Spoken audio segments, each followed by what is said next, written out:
Olá! Neste vídeo daremos início a uma comunhão sobre o tema Nós, porém, que cremos, entramos no descanso de Deus. É o título da semana 3 da série intitulada As Promessas de Deus do Alimento Diário. Em vídeos de mensagens anteriores, mostramos que Deus precisa ter um grupo de pessoas a fim de executar sua vontade. Por essa razão, Jesus chamou os 12 apóstolos que, por serem escolhidos, deixaram tudo para seguir ao Senhor. Posteriormente, Judas se transviou, sendo Matias designado para substituí-lo, conforme Atos 1, de 24 a 26. Deus contou primeiramente com esse grupo de 12 para que sua vontade fosse feita na terra. Ainda hoje, Deus procura pessoas dispostas a cooperar com Ele, que vivam de acordo com sua vontade e deixem tudo para seguir. Você está disposto a fazer parte desse grupo de escolhidos? De acordo com Mateus 4, de 18 a 22, vemos que Pedro, André, Tiago e João são exemplos de pessoas que pagaram o preço e deixaram tudo para seguir o Senhor. Você está disposto a pagar este preço? Nesta reta final, o Senhor precisa concluir sua obra e, para isso, Ele conta com a igreja. Na verdade, Ele não pode contar com a cristandade em sua totalidade, mas apenas com um grupo de escolhidos. Como escrito em Mateus 20:16, muitos são chamados, mas poucos escolhidos. São esses escolhidos que se importam com a vontade de Deus. Portanto, Deus conta com você, amado ouvinte, e por isso Ele tem investido em você durante todos esses anos. Aleluia! Esses escolhidos não vendem seu direito de primogenitura por um prato de lentilha, como fez Esaú em Hebreus 12:16. Não vendem por fama, dinheiro, poder, posição, nem mesmo para usufruir prazeres transitórios do pecado, a exemplo de Moisés em Hebreus 11:25. Os escolhidos deixaram de lado uma vida pecaminosa e hoje se santificam para servir o Senhor. Você também está disposto a isso? Os escolhidos do Senhor apreciam a palavra profética, porque sabem que a obra de Deus é feita por meio dessa palavra. Também honram seus profetas e praticam a palavra por eles transmitida. Eles são ministros da nova aliança que não confiam em si mesmos, pois sua suficiência vem de Deus, conforme 2 Coríntios 3:5. São frágeis como um vaso de barro, por isso reconhecem que a excelência do poder não é deles, mas de Deus, segundo está em 2 Coríntios 4:7. Logo no primeiro capítulo da segunda epístola aos Coríntios, é-nos revelado seu princípio central. Paulo descreve a natureza da tribulação que sobreveio a ele e a seus companheiros na Ásia, no versículo 8, a qual era tão intensa que eles desesperaram da própria vida. Tudo aquilo era para que eles não pudessem confiar mais em si mesmos, mas apenas nos Deus que ressuscita os mortos, conforme registrado no versículo 9. Amado ouvinte, esse é o princípio a seguir. Precisamos experimentar ter um fim, sentir-nos como num beco sem saída, tendo esgotado todos os recursos possíveis. Nessa circunstância extrema, reconhecemos que não temos força em nós mesmos para fazer a obra de Deus e só nos resta então confiar em Deus. Portanto, meus amados, é muito importante que sejamos levados a esse tipo de experiência a fim de conhecer o Deus que ressuscita os mortos. Falo isso partindo do princípio de que você anela ser um dos escolhidos, os quais Deus pode contar. Ó Senhor Jesus! Também vimos em vídeos anteriores o relacionamento perfeito da Trindade Divina. No passado, ouvimos dizer que Deus era solitário, vivia só na eternidade passada e então Ele criou o homem para tê-lo em sua companhia. Mas, em sentido contrário, as Escrituras revelam o maravilhoso relacionamento do Deus triuno. Leamos João 17, 24, que diz: Pai, a minha vontade é que onde eu estou, estejam também comigo os que me deste, para que vejam a minha glória que me conferiste, porque me amaste antes da fundação do mundo. Esse versículo nos mostra que antes da fundação do mundo, o Pai amou o Filho como resultado de um relacionamento íntimo e maravilhoso. Não são três deuses separados, mas um único Deus. Em essência, Deus é único. Todavia, a Bíblia revela-o em três aspectos: a Trindade divina, o Pai, o Filho e o Espírito Santo. E isso pode ser verificado em Isaías 9:6, Mateus 3:16 a 17 e Apocalipse 1, de 4 a 5. Provérbios 8:30, na versão King James atualizada, comprova a harmonia desse relacionamento ao dizer: Então eu estava com ele e cooperei com tudo e era seu arquiteto. Dia após dia tenho sido seu prazer, sempre me sentindo muito feliz ao seu lado. Esse versículo está em conformidade com as palavras de Deus ditas ao se referir a seu Filho após o batismo em Mateus 3,17 e do Monte da Transfiguração em Mateus 17,5, que diz: Este é o meu Filho amado, em quem me compraz. O Pai tem prazer no Filho e o Filho tem prazer no Pai. E desde o princípio eles viviam no amor, na paz, na harmonia, na felicidade, na alegria. Portanto, nosso Deus é perfeito e a unidade entre o Pai, o Filho e o Espírito Santo é perfeita. Eles viviam no amor do Pai, no amor ágape, em santidade e glória. Aleluia! Nosso Deus é perfeito, tudo nele é perfeito e nada lhe falta. Mas apesar disso, Deus criou o homem de forma diferente e com um propósito especial de convidá-lo a participar da vida maravilhosa e comunitária do Deus triuno. Amado ouvinte, Deus o convida a viver nessa esfera de amor e de felicidade. O que se entende por felicidade é muito superficial se comparado com a felicidade do Deus triuno. Desfrutar seu ilimitado amor, sua paz e alegria, seu gozo completo é algo tremendo e Deus o convida a participar de tudo isso. Veja, ele não convidou anjos, não convidou nenhuma outra criatura, mas você. Em Provérbios 8:31, o Senhor disse: regozijando-me no seu mundo habitável e achando as minhas delícias com os filhos dos homens. Deus quer compartilhar sua alegria com os filhos dos homens, não com os anjos. Isso não faz sentir-se um privilegiado? Não merecemos tamanha consideração. O que Deus viu em nós?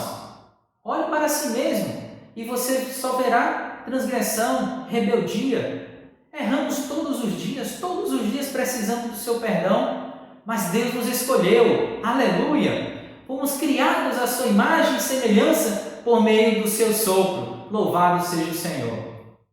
O sopro do Deus eterno formou o nosso espírito humano, segundo Gênesis 2:7 e Jó 33:4. Nosso corpo é terreno, feito do pó da terra, e ao pó voltará, conforme Eclesiastes 12:7.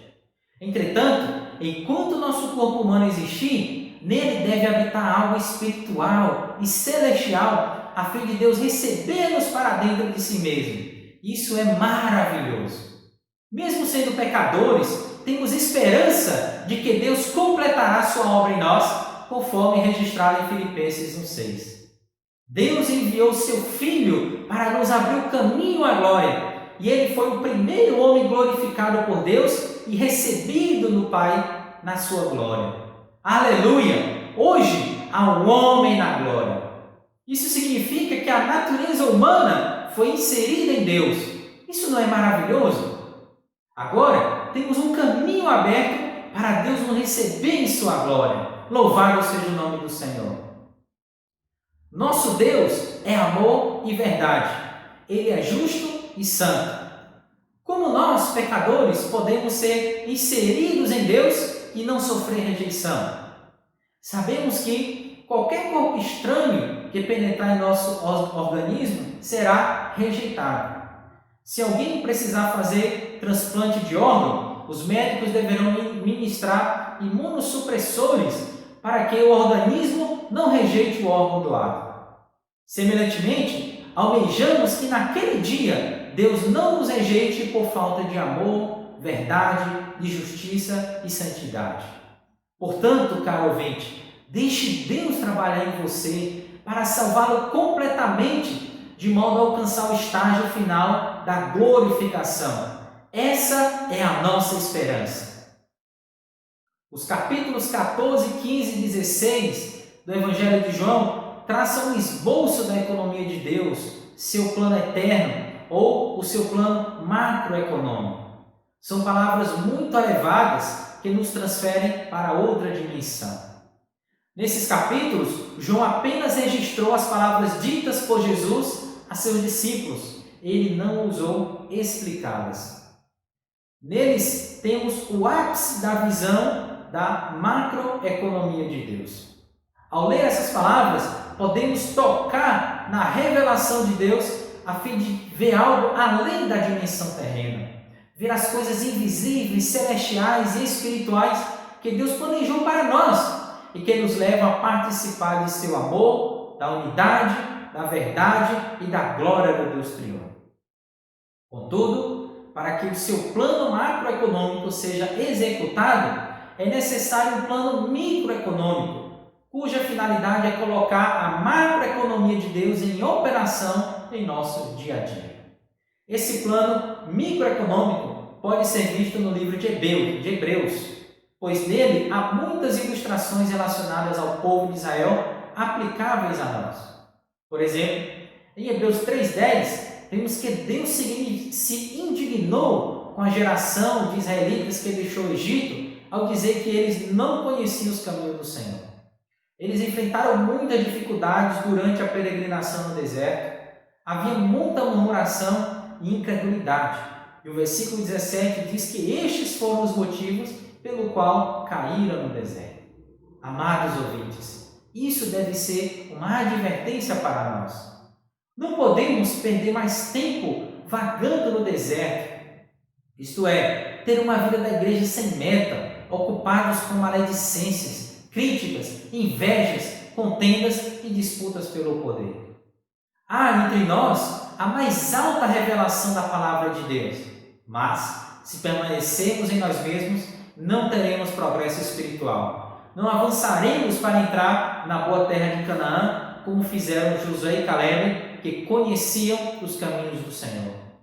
Somos membros do corpo de Cristo e cada membro do corpo tem sua função. Todos os membros são necessários, de modo que não precisamos ter ciúmes de ninguém. Apenas cumpramos nossa função com fidelidade, amando, ajudando, suportando e apoiando os irmãos, praticando o que diz Efésios 4, do 15 a 16 e 1 Pedro 4, 10. Para isso, é fundamental que tenhamos clareza de nossa função no corpo de Cristo. Certa vez, um irmão perguntou ao Senhor qual seria sua função no corpo, e ele respondeu que seu papel é tirar o povo do deserto e levá-lo à boa terra de Canaã. E desde então, este irmão tem se esforçado nesse sentido. Portanto, peço a você, não fique como o povo de Israel vagando no deserto. Antes, deixe o Senhor operar em sua vida. Deixe Deus tocá-lo e derrotá-lo. Não seja como Adão e Eva, que foram ao Senhor vestidos com folhas de figueira.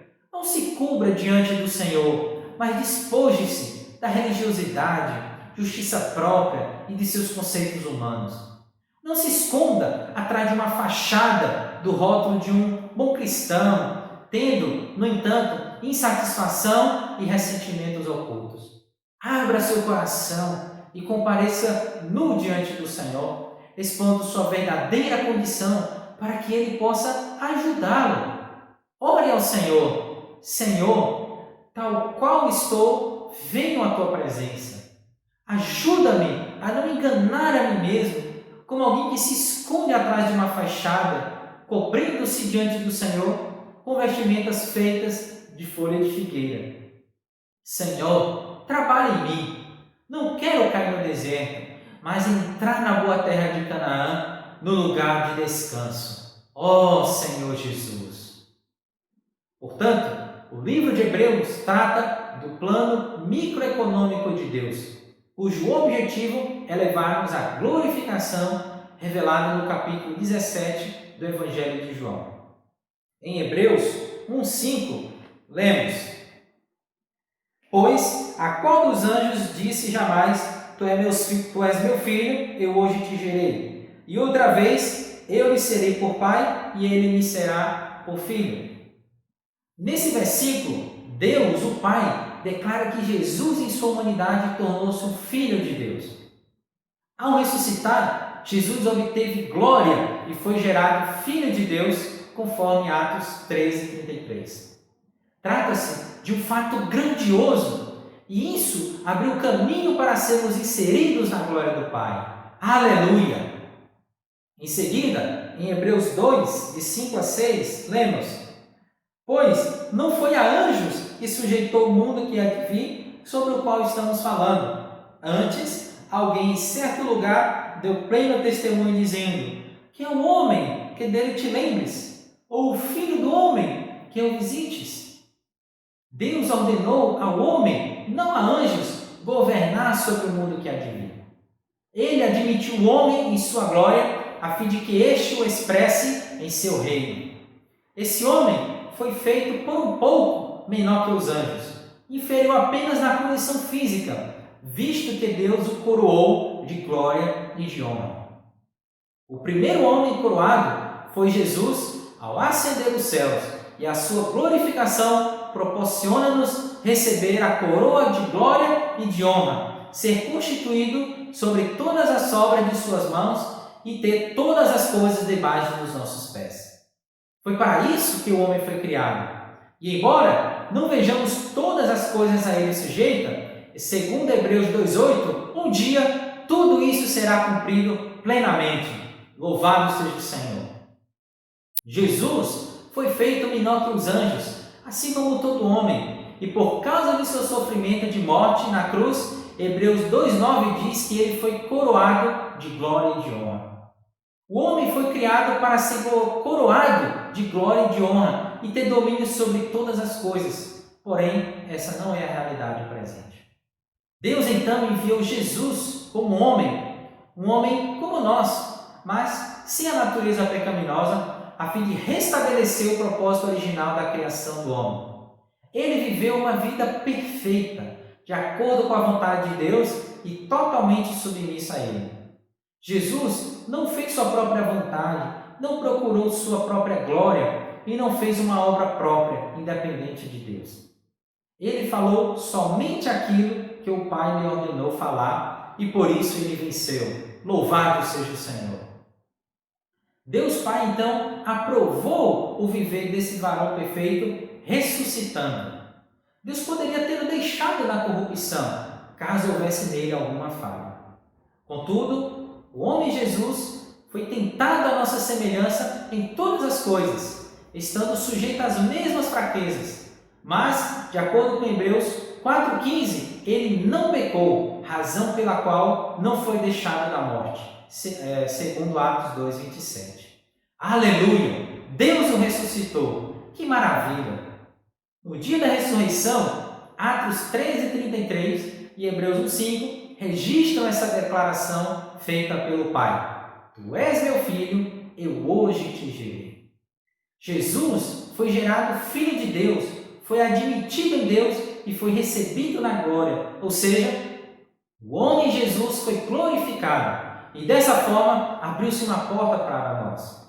Nesse sentido, em Hebreus 2:10, lemos: Porque convinha que aquele, por cuja causa e por quem todas as coisas existem, conduzindo muitos filhos à glória, aperfeiçoasse por meio dos sofrimentos o autor da salvação deles.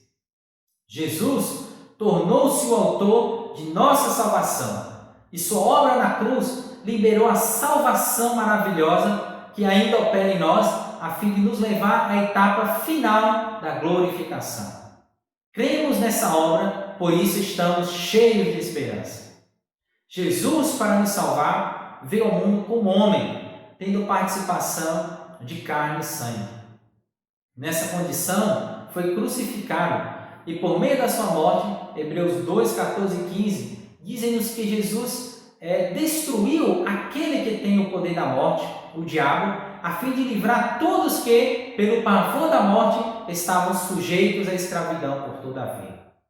Como autor da salvação, Jesus sabia que muitos de nós vivíamos escravizados pelo diabo sob o pavor da morte, por isso ele veio. Agora, não tememos mais a morte, pois aquele que tem o poder da morte foi destruído. Aleluia! Vamos encerrando por aqui esta primeira parte da mensagem e daremos continuidade no próximo vídeo. Lembre-se de deixar seu comentário, seu like e compartilhar este conteúdo com seus conhecidos. Caso ainda não seja inscrito no canal, se inscreva, ative as notificações para você ficar sabendo sempre quando os novos vídeos forem lançados. Fica com Deus e abraços!